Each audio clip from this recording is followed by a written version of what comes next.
Greetings and welcome to this edition of Positronic. I'm Barry P. Cook. I'm here to talk to you about the latest episode of Gotham Knights. It was called A Chill in Gotham. And as it begins, Joe Chill, played expertly by Doug Bradley of Pinhead fame from the Hellraiser movies, who is the murderer of the Waynes, summons Harvey Dent to his prison cell so that he can ask a request of him before he's executed, and shows him an owl coin that was passed to him on his meal tray. Steph visits her dad, the quizmaster behind a quiz show, to get help deciphering the cipher that the team took from the mob, but he seems to decline as he wants her to get it himself. But I suspect he did help her, just not overtly. Meanwhile, Carrie visits her mom at work. Dent asks Steph to get Turner to meet with Joe per Joe's request, and he goes knowing Joe might have info he needs and brings Duella as backup in case Harvey is trapping him.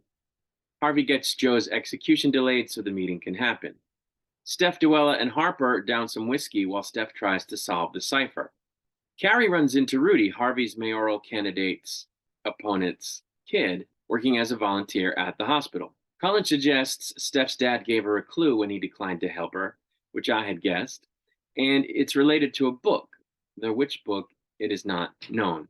Dent sneaks Turner in to see Joe as a guard, and Joe says he knows Turner didn't kill Bruce because the evidence was too good, which he is used to seeing as he was framed by the court for killing the Waynes, which he didn't do because he only went to scare them or intimidate them as ordered, while the Waynes were actually shot by someone else from behind him. Since learning that Bruce was Batman, he became angry at Bruce for not figuring out that it wasn't him who killed his parents, seeing as he was the world's greatest detective and everything. Turner tells Joe that he believes him and pleads for information. Steph and the gang go looking for the right book to decode the cipher, and they settle on Ulysses after a long search.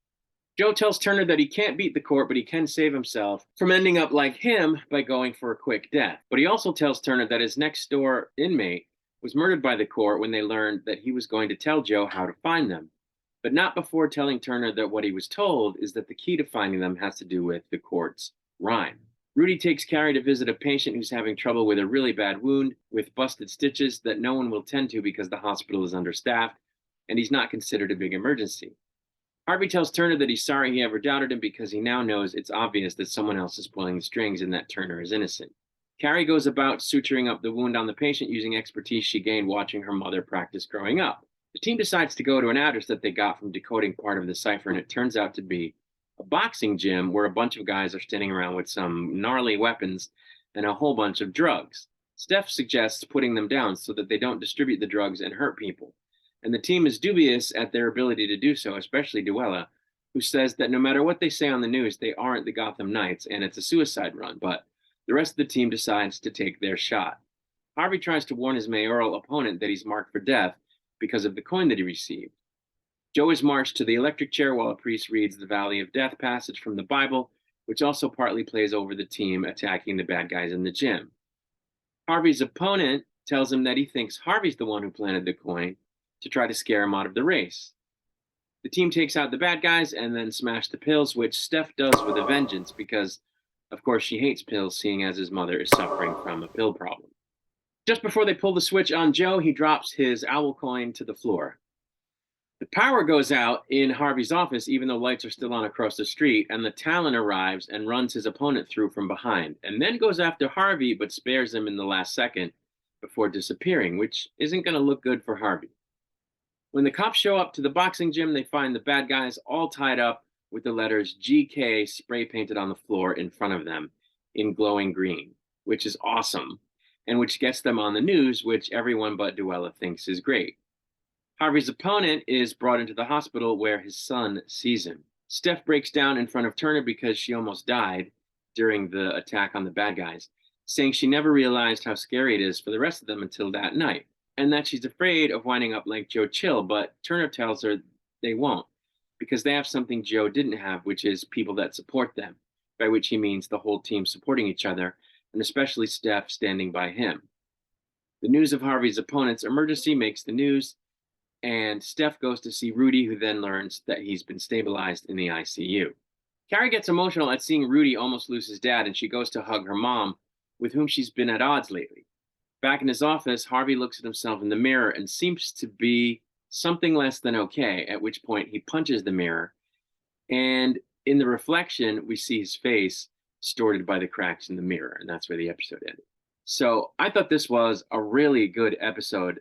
Doug Bradley was awesome in the part of Joe Chill. I liked his role very much. I love how the team is coming together and gelling and how they're figuring out who they are and what they are, not only individually, but what they are as a team or a group, and how they're learning to gel with each other and click with each other and count on each other and care about each other, even though they're not all the way there yet. And I love that they showed them taking out some bad guys for the sake of taking out some bad guys, which I don't think we've seen them do before. They've had conflicts with people and entities, but always because they needed to get out of danger themselves. In this case, they jumped into danger on purpose to stop some bad guys. And I thought it was very cool that they did that.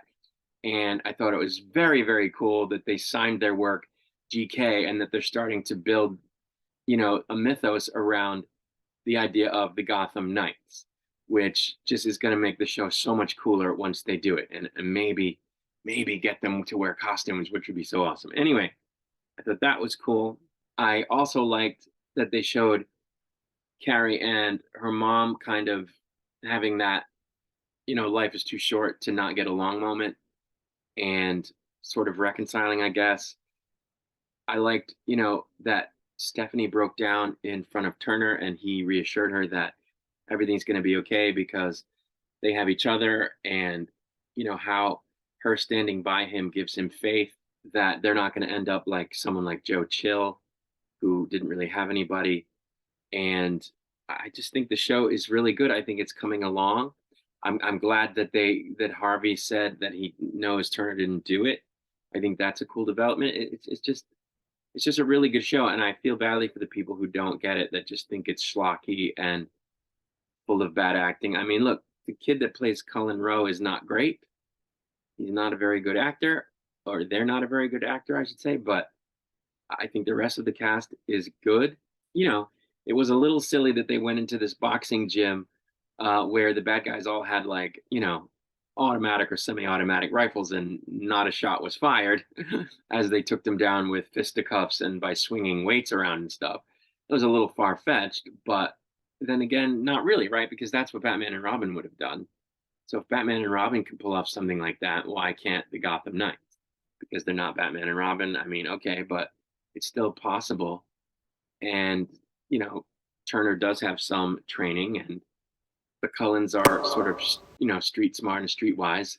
And they didn't really show Steph kicking any ass. She's the one that almost got killed. So I thought it was not ultimately far-fetched. And I really like the show. I continue to love Duella. She's great. The guy playing Harvey does a good job. I'm interested to see where they go with that.